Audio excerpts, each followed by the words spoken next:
Pom Pom used to be something that I could not do. I tried using a toilet paper roll or some other DIY hacks, but really the best thing I've come across is this Clover Pom Pom maker.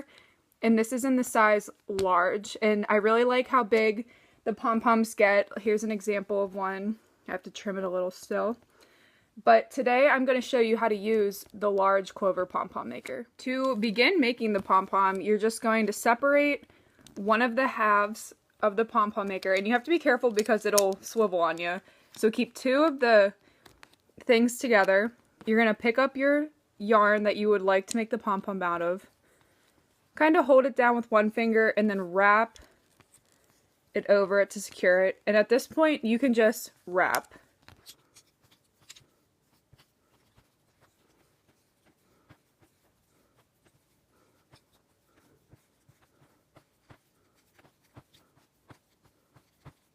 To get the best effect, you're going to want to wrap and kind of move along the edge of the pom-pom maker and then just move back like I'm doing here. So I'm going to wrap until it's done on this side and I'll show you how big it gets. If you're having trouble getting this area right by the base, it helps to kind of put it at a 90-degree angle and then wrap. So you're not fighting against the thing that's helping you make a pom-pom. You're going to keep wrapping until the side that you're working on looks something like this.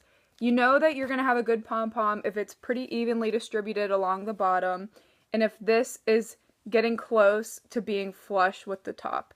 You can make it flush, but it might be a little harder to shut because the next step is just to shut the pom-pom maker, and then with your working yarn, you're just going to snip it close. And it doesn't really matter because we're going to come back and trim it, so if it's sticking out a little bit, it won't matter.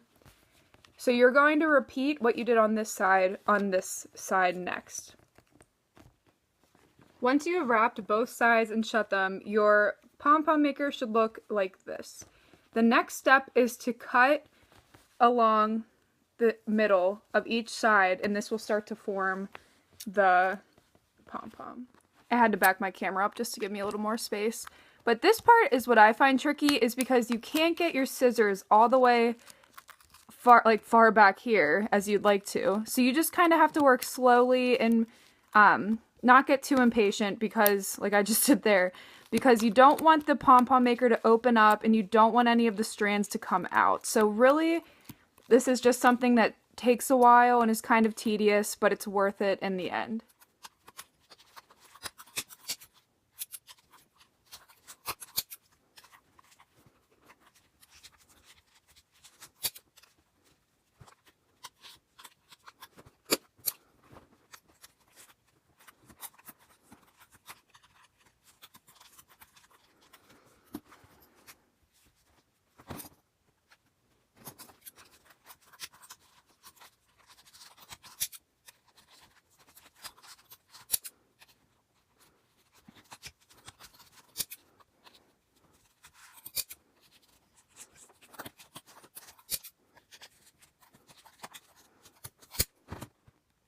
So we're halfway done cutting. I'm going to go ahead and do the other side off camera and then meet you back here. I wish I'd filmed the other side because it took me a lot less time, but anyway, we're moving forward. So I put in the materials needed that you need a cotton string. I definitely would recommend that, as this is going to secure the whole thing together, and the cotton won't be as slippery as acrylic if you're working with acrylic. If you don't have a cotton yarn, it's not the end of the world. Just move forward with whatever yarn you're working with for the pom-pom. So this is about 14 inches, maybe a little longer. It's about 20. Cut a string that's like 20 inches, just so you have enough to work with. Grab it in the middle and you're going to pull it down through the center of your pom-pom maker. You want to pull it pretty tight because this is securing the entire thing. And then what I do is I wrap it once to make a knot, and then again because this will be an even more secure knot, and then pull it as tight as it'll go without ripping the yarn, and then go ahead and do one and then wrap again. and then secure to make a knot. These strings are important to keep long because this is how you're going to secure it to either your beanie or whatever you're working with. But now to further our pom-pom, we're going to lift these, and it's fun, you can see the pom-pom forming, and lift the other one. Get your strings out of the way. And then you're just going to pull these apart, and you can put them to the side. So now our pom-pom is almost done, but as you can see, it's kind of lopsided. That's from wrapping it differently on either side. So we're going to pick up our scissors, and we're just going to start trimming.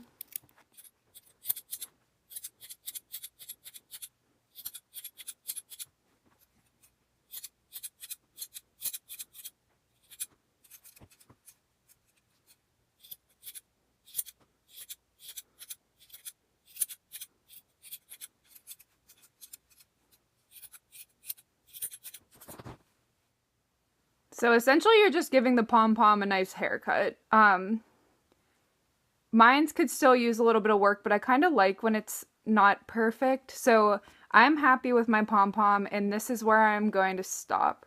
If you want it to be completely uniform, you might end up taking a little bit of the circumference off of the pom-pom just because it'll be needed to be trimmed down more. But with that, your pom-pom is all complete and it's ready to be attached to your work. Thanks for watching.